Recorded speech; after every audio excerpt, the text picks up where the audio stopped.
하나님이 주신 이 귀한 하루를 하나님의 말씀으로 시작하겠습니다. 먼저 사도신경으로 우리의 신앙을 고백하겠습니다. 나는 전능하신 아버지 하나님, 천지의 창조주를 믿습니다. 나는 그의 유일하신 아들, 우리 주 예수 그리스도를 믿습니다. 그는 성령으로 잉태되어 동정녀 마리아에게서 나시고 본디오 빌라도에게 고난을 받아 십자가에 못 박혀 죽으시고 장사된 지 사흘 만에 죽은 자 가운데서 다시 살아나셨으며 하늘에 오르시어 전능하신 아버지 하나님 우편에 앉아 계시다가 거기로부터 살아있는 자와 죽은 자를 심판하러 오십니다. 나는 성령을 믿으며 거룩한 공교회와 성도의 교제와 죄를 용서받는 것과 몸의 부활과 영생을 믿습니다. 아멘. 말라기 1장 1절에서 5절. 다음은 주님께서 말라기를 시켜 이스라엘 백성에게 경고하신 말씀이다. 나는 너희를 사랑한다. 나 주가 말한다. 그러나 너희는 주님께서 우리를 사랑하신다는 증거가 어디에 있습니까? 하고 묻는다. 에서는 야곱의 형이 아니더냐? 나 주가 말한다. 그런데도 내가 야곱은 사랑하고 에서는 미워하였다. 에서가 사는 언덕은 벌거숭이로 만들고 그가 물려받은 땅은 들짐승들에게 넘겨주었다. 에서의 자손인 에돔이 비록 우리가 쓰러졌으나 황폐된 곳을 다시 세우겠다 하고 장담하지만 나 만군의 주가 말한다. 세울 터면 세워보라고 하여라. 내가 기어이 헐어버리겠다. 악한 나라 주에게 영원히 저주받은 백성이라고 불릴 것이다.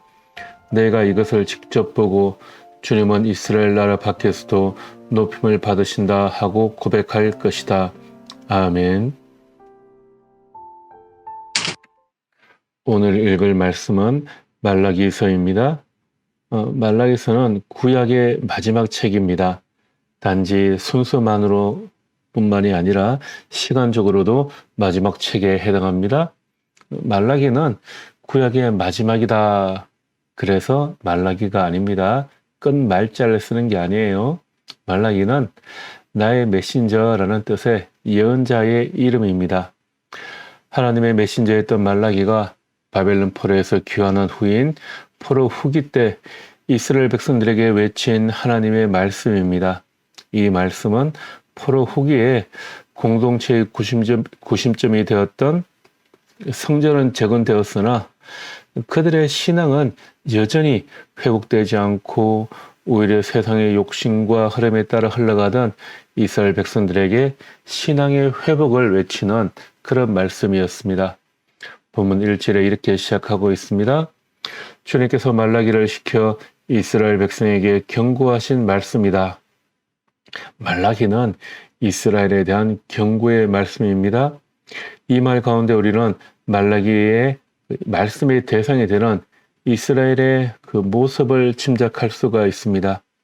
그들은 지금 하나님의 경고를 받아야만 하는 상황 가운데 처해 있다는 것이죠.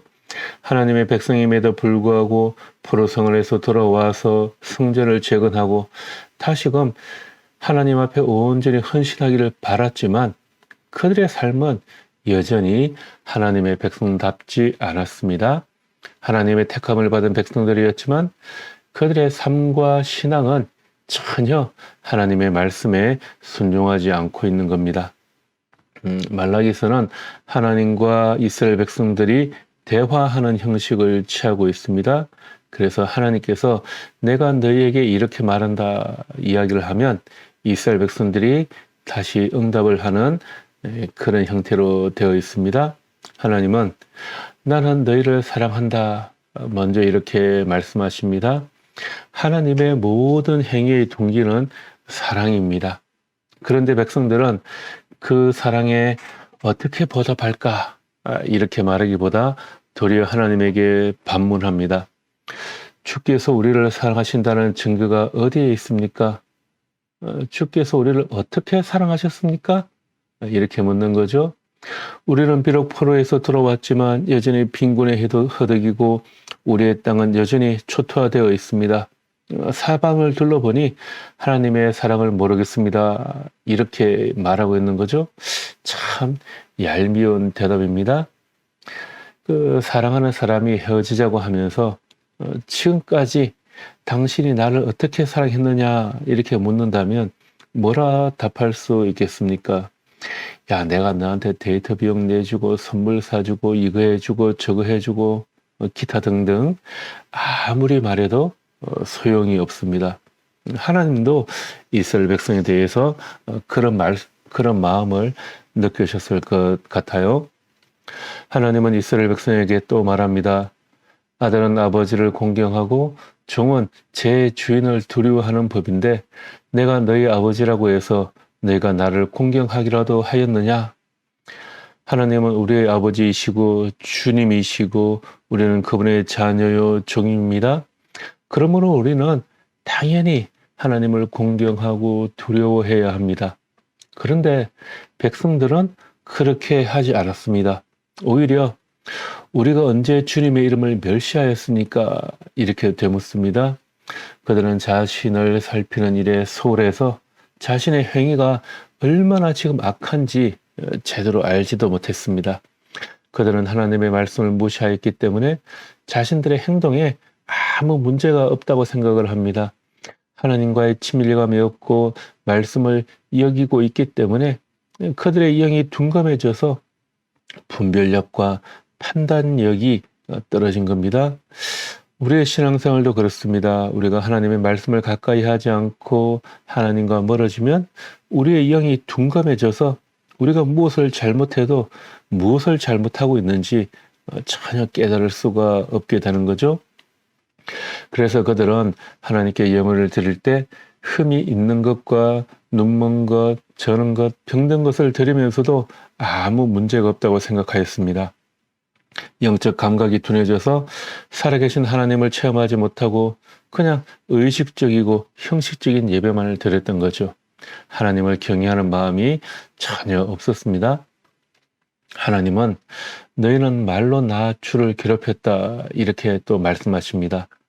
하나님의 말씀이 없으면 마음을 지키기가 어렵고 그 결과는 말과 행동이 죄악으로 드러나게 되죠. 부정적이고 원망하고 불평하며 비방하는 말을 합니다. 그리고 악인이 형통하는 것을 보며 그들이 악을 행해도 하나님이 너그럽게 봐주실 것이라고 말을 합니다. 하나님의 공의와 공평을 부정합니다. 그러고는 정의의 하나님이 어디에 계십니까? 이렇게 묻습니다. 정의의 하나님은 계시지 않는다는 거죠. 이러한 말은 하나님을 괴롭히는 것입니다. 그러면서도 그들은 우리가 어떻게 주님을 괴롭게 해드렸습니까? 이렇게 반문을 합니다. 한마디로 말로 깐죽대는 거죠. 이럴 때 어떻게 해야 됩니까? 정말 한 대 확 쳐주고 싶을 정도로 그렇게 말로 깐죽대는 그런 사람들이 있죠. 이스라엘 백성들이 하나님 앞에 그런 모습이었던 것 같습니다. 하나님께서 사람이 하나님의 것을 훔치면 되겠느냐라고 하시자 그들은 또 이렇게 말합니다. 우리가 주님의 무엇을 훔쳤습니까? 이렇게 또 반문하는 거죠. 하나님은 너희가 11조와 헌물을 제대로 드리지 않았다라고 이야기합니다. 우리가 말라기서를 이야기할 때 11조에 대한 이야기만 하는데요. 11조를 강조하다 보니까 이 본문을 꼭 이야기합니다. 그런데 이 본문은 11조를 강조한다기보다는 이스라엘 백성들이 하나님의 말씀에서 떠나 있고 그들이 하나님과의 관계가 멀어져 있다라는 그것을 이야기하는 과정에 나온 것입니다. 그들은 11조에 대해 올바른 이해가 없었습니다. 내 것 중에 10분의 1을 떼어서 하나님께 드리기만 하면 된다 이렇게 생각을 하는 것입니다. 그런데 이것도 제대로 하지 않았죠. 하나님께 11조를 드리는 것은 전적으로 우리를 향한 하나님에 대한 사랑을 표현하는 것입니다. 우리에게 복주기 원하시는 하나님의 은혜로 말씀을 하시는 것이죠. 너희는 온전한 11조를 창고에 들여놓아 내 집에 먹을거리가 넉넉하게 하여라. 이렇게 바치는 일로 나를 시험하여 내가 하늘 문을 열고서 너희가 쌓을 곳이 없도록 복을 붓지 않나 보아라. 나 만군의 주의 말이다.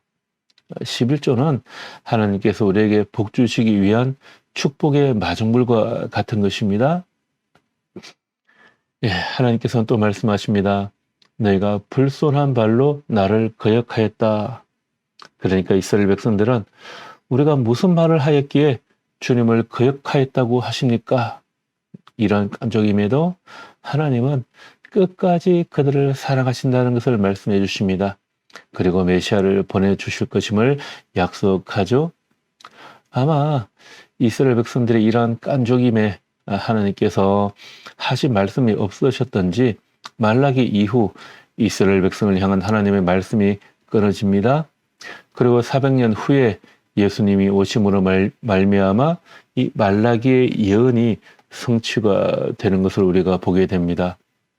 우리가 오늘로 구약 성경을 끝내고 이제 내일부터 신약 마태복음을 다시 읽기 시작하게 될 텐데요. 그 중간에 간격이 약 400년간이 생기게 됩니다. 바울은 로마서 13장 8절에서 서로 사랑하는 것 외에는 아무에게도 빚을 지지 마십시오.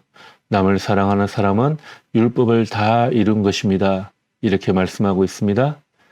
우리는 하나님께 사랑의 빚을 진 자입니다. 빚진 자의 심정을 갖고 잃어버린 영혼들을 향한 사랑을 가지고 복음을 증거하는 우리 모두가 되기를 바랍니다. 그리고 우리의 모습이 어떠하든지 그 어떤 것도 끊을 수 없는 사랑으로 끝까지 우리를 사랑하셨던 예수님처럼 그 사랑의 빚진 자로서 우리 주변 사람들을 끝까지 사랑하는 믿음의 사람이 되기를 소망합니다. 오늘 하루 그렇게 우리가 사랑의 빚진 자로 하나님의 사랑을 기억하며 또 그 사랑을 내 주변 사람들에게 전할 수 있는 그런 귀한 하루가 되기를 주님의 이름으로 다시 한 번 더 축복합니다. 기도하겠습니다. 하나님, 주님의 가르침에 우리의 기쁨이 있습니다. 주님, 우리가 하나님을 떠나 있었지만 하나님께서는 여전히 우리를 버리지 않으시고 벌하지 않으시고 어둠 속에서 건져 주셨습니다. 우리가 아직 죄인 되었을 때 예수님을 보내주시어 십자가에서 우리의 죄를 예수님에게 전가시키시고 주님의 사랑을 보여주셨습니다. 주님, 이제 우리도 그 사랑을 받았으니 다시는 하나님을 떠나지 않고 우리의 생이 끝나는 그날까지 오직 주님만을 사랑하며 살아가기를 소망합니다. 우리가 혹 연약하다면 세상 유혹과 싸워 이길 힘을 주시고 십자가의 사랑으로 날마다 우리를 새롭게 하여 주십시오. 예수님의 이름으로 기도합니다. 아멘.